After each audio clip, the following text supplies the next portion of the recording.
Hello, everyone, and welcome to the Toffee Blues, your source for all things Everton. And we are here with another EFC news report. Getting straight into things, Everton are now the keenest club in the Premier League that wish to sign Manchester City's Alexander Zinchenko. This comes from The Athletic, and there is also a post from the Daily Mail saying that Everton have shown an interest in Zinchenko. West Ham and Arsenal are also interested, but Everton are willing to play Zinchenko in his role as a creative midfielder. There was a poll out on the Toffee Blues Twitter. If you want to get involved in this, please follow the Toffee Blues on Twitter. This is out of 5,000 votes. 94% of Everton fans said they would like Zinchenko at the club, and I would agree. I'm one of them. I think Zinchenko's a fantastic player. I think he's already got that link up with Vitaly Mykolenko, which could really help. 4 assists in 15 Premier League games from fullback. I believe he also has 2 assists in his 8 Champions League appearances. And, I think he's got like 0.35 assists per 90. Naturally, that's in a Man City team that creates a lot of chances. We're going to create a lot less than that, but he's also going to be in a more creative role. He's going to have that link up with Mykolenko. I think it'd be a move that Everton should take a look at, depending on the price tag. I don't know if it is possible if we could loan him in first from City, and then if he hits certain milestones, then we pay the money City want for him, because I don't know. I don't really. I think the rumoured price tag's 30 million, even though I do think Zinchenko is a fantastic player. We've seen how much before Everton have been bitten by falling for things like this. So I think with Zinchenko, he's young. I think he's 25, maybe. I'm going to say 25.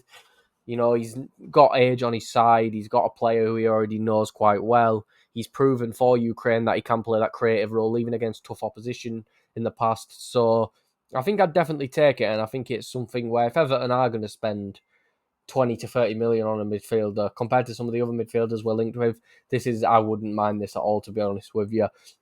Moving on, Everton and Nottingham Forest are interested in Leicester City midfielder Hamza Choudhury.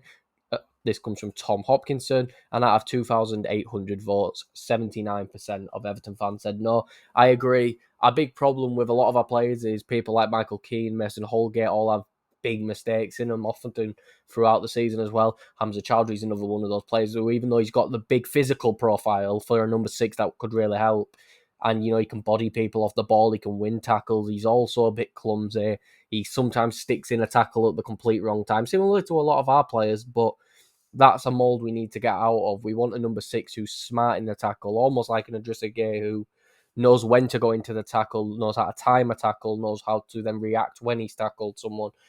Choudhury's a big body, and he's also English, and I can see why Frank would want him, because it does look like Frank wants to build this English core to the team, but I wouldn't be a big fan of Hamza Choudhury, to be honest. If we're going to sign an English midfielder, I'd much rather us sign the next midfielder I'm going to talk about, which is Harry Winks.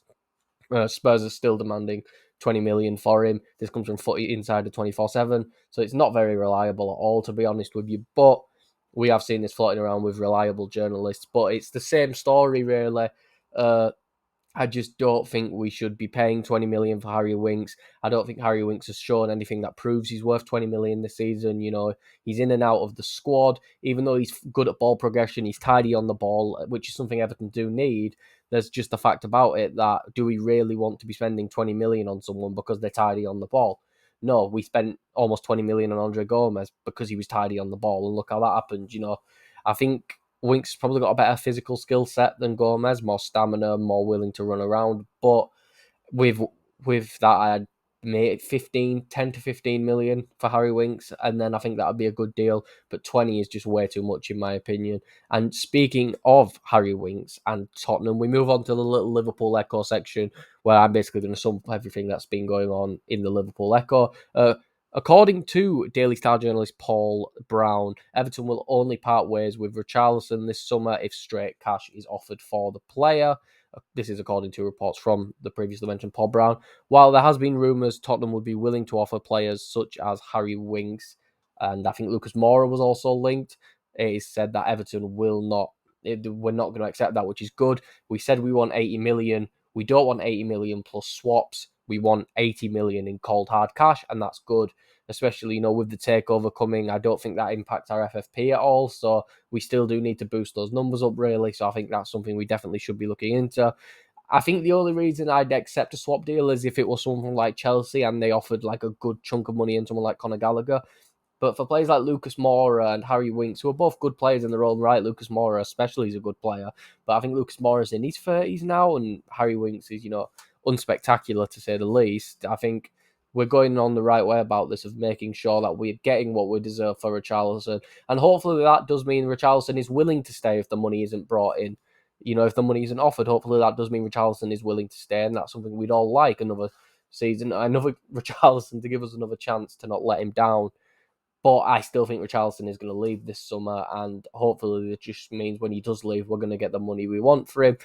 Moving on to another player who has been rumoured to leave, but we do not know the likeliness of that now. Sunderland are keen to re-sign Everton forward Nathan Broadhead, either on a permanent or on loan. This is according to the Northern Echo. But Frank Lampard wants to make a decision on the 24-year-old's future when he gets the chance to see him in close quarters. I didn't actually realise how impressive Broadhead was until I took a deep dive into the stats. He's 12 goals in 24 matches in all competitions. That's fantastic. He's given you a goal every 2 games. He's clearly contributed quite well to Sunderland's promotion. And then you look at I believe this is in his League One, 0.73 goals per 90 minutes. For some context, top scorer Will Keane had 0.455 goals per 90. So you put it in context, obviously he didn't play a full season. He only played 24 games compared to people like Will Keane who probably played 40 to 45 games, So I think that playing almost double Broadhead's games does kind of skew the numbers, but it also shows the potential of someone like Broadhead and that he does need probably, if he is going to leave Everton, he needs to jump up to the Championship at least. He's contributing once every 2 games. He's got top goal scorer average numbers.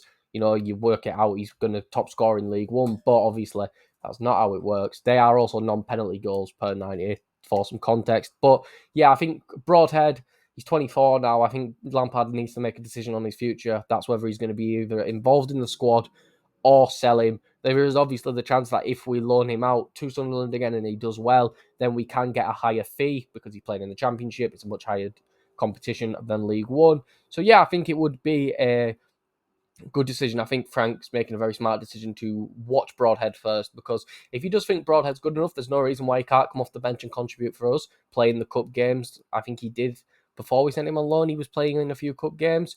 So I think, why not give him a chance? Moving on to the final rumor of the day. Sorry about that. Everton have been linked with a move for Porto's Zaidu. I think it's Zaidu Sanusi, but first competition from Crystal Palace. That's according to Ojogo. I'm going to say that's how it's pronounced. Who report that the 25-year-old defender could fancy a move away to the Premier League after scoring the goal that clinched Porto's Premier League title for the 2nd year in a row. He'd cost 21 million, and I'm going to tell you right now, avoid him like the plague. You want to look at an example, look at someone like Alex Telles. Alex Telles, I think, is a good player and I think still could contribute to a Premier League team. And it doesn't help that Man United are an absolute shambles, but underwhelming time in the Premier League was, looked at his numbers and everything else. The guy looked broken in the Portuguese league. He was scoring ridiculous amounts of goals, getting ridiculous amount of assists each season and really contributing to Porto. But for 21 million, he's got good defensive numbers. The tackle numbers, the interception numbers, they're all high. He's got a good burst of pace on him and has showed in that he can score a goal, 3 goals this season. But I think Vitaly Mykolenko's better personally.